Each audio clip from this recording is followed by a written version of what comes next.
Hello. Hello. अरे बाबा, दिगंबर दुर्गाडे गेले अनेक वर्ष माळी समाजाचा माणूस, अख्ख्या जिल्हा बँकेचा चेअरमन मी केलेला आहे, अख्ख्या जिल्हा बँकेचा. ही बँक तर एवढी एवढीची, तुम्हाला माहिती नसतं, काही नसतं. काहीतरी आम्ही पण सगळ्या जाती धर्माला बरोबर घेऊन जातो बाळा. आज सोशल मीडियावरती अजितदादांचा शेवटचा जो कॉल होता तो कॉल व्हायरल झाला, त्याचं रेकॉर्डिंग व्हायरल झाले.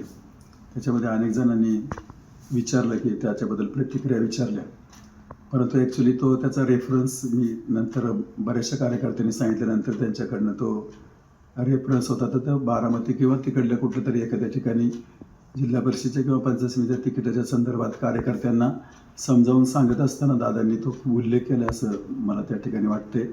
खरं तर दादासारखा मोठा नेता होता, माझ्यासारख्या कार्यकर्त्यांना त्याच्यातून मेसेज द्यायचा होता.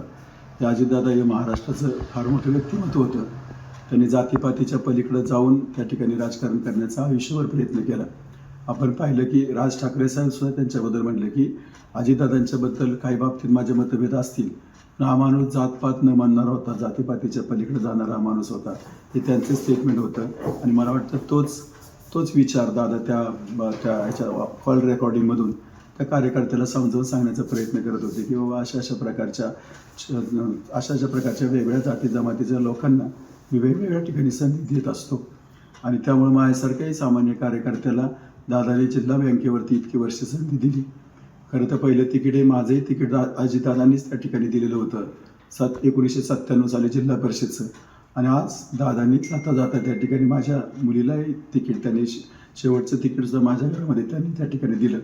तिकीट दादांनी दिलं, पण आज त्या सगळ्याच उमेदवारांना निवडून आणण्यासाठी दादा आज त्या ठिकाणी नाहीत. पण मला वाटतं दादांना श्रद्धांजली म्हणून दादांच्या हातून ही शेवटची तिकीटं संपूर्ण राज्यामध्ये त्या ठिकाणी वाटली गेली असतील तर त्या सगळ्यांना निवडून आणणं हीच त्यांना श्रद्धांजली ठरेल. म्हणून आम्ही सगळेच कार्यकर्ते जिल्ह्याच्या बाहेरचे दादांना त्या ठिकाणी दादांचं स्वप्न साकार करण्यासाठी प्रयत्न करतोय.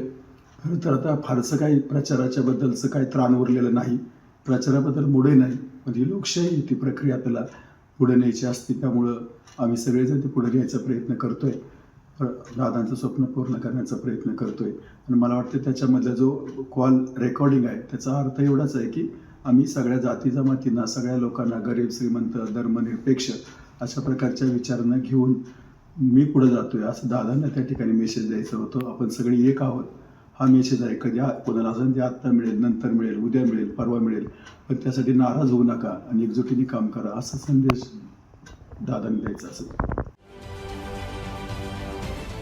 महाराष्ट्रातील सर्व बातम्यांचे विश्वासार्ह व्यासपीठ, सकाळच्या सर्व सोशल मीडिया प्लॅटफॉर्मला लाईक, फॉलो आणि सबस्क्राईब करा.